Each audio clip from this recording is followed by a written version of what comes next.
Welcome back, Ecofriends, to our second podcast, and this time we'll be talking about air. That's right, guys. Today, more than ever before, is the world experiencing severe problems with the air we breathe. I mean, just looking at current events in China and all of their smog, it is clear to see that humans are leaving quite a large footprint on the rest of the world. Yeah, smog is just one of the many effects that air pollution has caused in our environment. Wait, but what really is air pollution? I think we use the term so much that we've forgotten what it really means. Yeah, I agree, Olivia. Well, air pollution is basically a mixture of solids and gases that have been emitted into our atmosphere, usually due to anthropogenic activities such as fossil fuel burning, factories, car exhausts. So, by driving my car, I'm polluting the air? Unfortunately, yes. But there are many ways to reduce that impact. For example, something as simple as carpooling reduces the amount of cars on the road, and using mass transportation, like trains, is more resourceful and possibly even more cost-effective. Honestly, am I buying gas or gold? But seriously, collectively our cars and trucks account for nearly 1/5 of all U.S. emissions. Wow. Emitting around 24 pounds of carbon dioxide and other greenhouse gases for every gallon of gas. But it's not just cars that are polluting the air. Factories emitting fossil fuels like CO2 and methane from coal or oil, which contribute to numerous problems, such as global temperature increases. Through the greenhouse effect, gases emitted from factories find their way into the atmosphere. There, the sun's rays are reflected back into the atmosphere, trapping the gases causing heat. But a rise in global temperature isn't the only effect. It can also lead to an increase in severe storms and natural disasters. We can see this happening even where we live in the Northeast. Superstorms like Sandy decimated the coastline, causing habitat destruction and a loss in riparian zones. Therefore, climate change not only hurts the earth and its animals, but us too. So, it's our responsibility to solve this problem by switching to renewable energy sources like solar or hydroelectric power, which rely on unlimited natural resources rather than finite supplies. And one particularly successful renewable energy source is wind energy. I'm sure most of you have seen the wind turbines or even wind farms. Wind turbines operate on a simple principle. The energy in the wind turns 2 or 3 propeller-like blades around a rotor. The rotor is connected to the main shaft, which spins a generator to create electricity. Utility-scale turbines range in size from 100 kilowatts to as large as several megawatts. And larger wind turbines are more cost-effective and are grouped together in wind farms which provide bulk power to the electrical grid. In recent years, there's been an increase in large offshore wind installations in order to harness the huge potential that wind energy offers off the coast of the U.S. Yeah, wind turbines are pretty cool, and since the winds across the United States range widely, many different amounts of energy can be harnessed.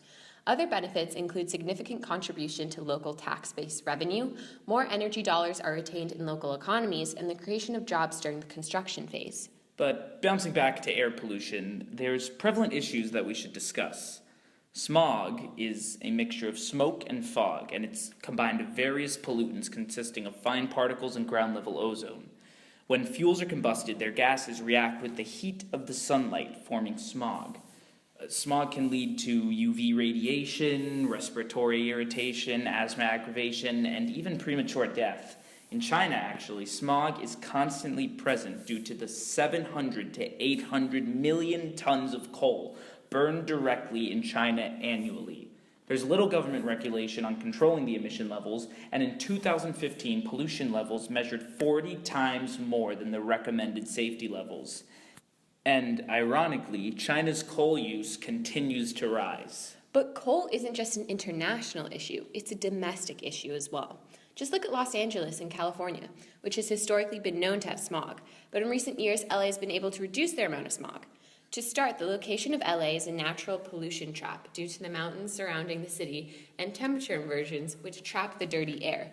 But in 1970, with the passage of the Clean Air Act that set air quality standards, the amount of smog in LA decreased. Now, due to government regulations, technology has improved, therefore decreasing the smog. However, it is still a major issue. So it's up to us to combat this problem within our own communities. Yeah, ways in which we can reduce smog include driving less or carpooling, like we said before, pumping gas early in the morning or later in the evening when temperatures drop, and trying to switch to hybrid vehicles which use electric energy as well as gasoline to run. And even if you don't drive, there are other ways to reduce our impact, such as avoiding high volatile organic compounds such as nail care products, paint strippers, and aerosol sprays. And lastly, buying local foods reduces transportation and is also better for you. Looks like I can't paint my nails anymore.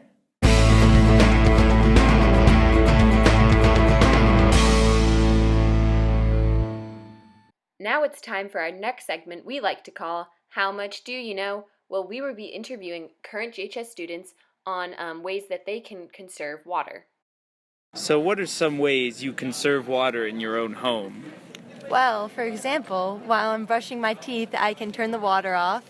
I can take shorter showers. I can really make sure my whole dishwasher is filled completely so I don't have to do multiple loads. Same thing with my laundry. Perfect. That's really good. Great, thanks.